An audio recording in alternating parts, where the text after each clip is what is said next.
Dear students, welcome to online classes. Today we are going to discuss about measuring rainfall from the lesson Weather and Climate of 7th class Science. How can we measure the amount of rainfall at a particular place? Before going to this, what is rainfall? Means the amount of rain falling in a unit time or in a given time is called as rainfall and it is measured in centimeters. Then generally in olden days farmers generally estimate the rainfall based on the wetness of the soil after the rain, how much wet it is. So they call it as a padunu. In Telugu, the term is padunu. So this much of rainfall is sufficient to start agricultural activities like ploughing. So this is an approximate measure. So you can see in the picture that after they testing the wetness of the soil and when it is sufficient and they will go for ploughing.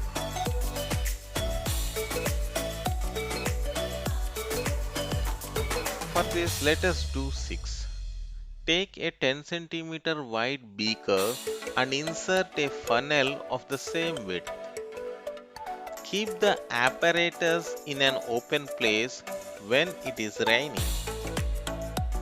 The rainwater would be collected through the funnel into the beaker. After the rain is over, measure the amount of water collected in the beaker by using the scale placed in it. If the depth of the water is 1 centimeter, then the magnitude of rainfall is 1 centimeter. So now for that take the beaker and take the funnel. Meteorologists measure the rainfall using a rain gauge. Rain gauge is an instrument used to measure the rainfall and it is also called as odometer, pulvinometer, anthrometer. They can measure exact amount of rainfall. Rainfall is expressed in centimeters or millimeters.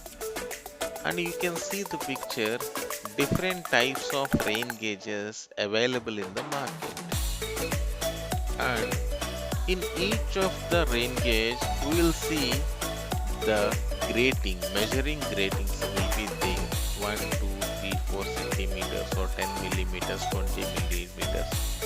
They can be graded as centimeters or millimeters.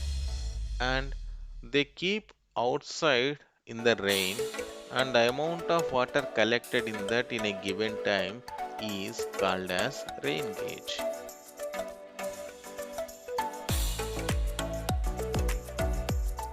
In rural areas, if there is rainfall at the right time, farmers celebrate crop festivals. How do farmers celebrate the first showers? In Telugu, we call it as Tolakari. So here you can see in the picture, farmers will celebrate that first showers by making some rituals to their cows or bulls, and they will make some special offering to the gods. Students, I hope you understood.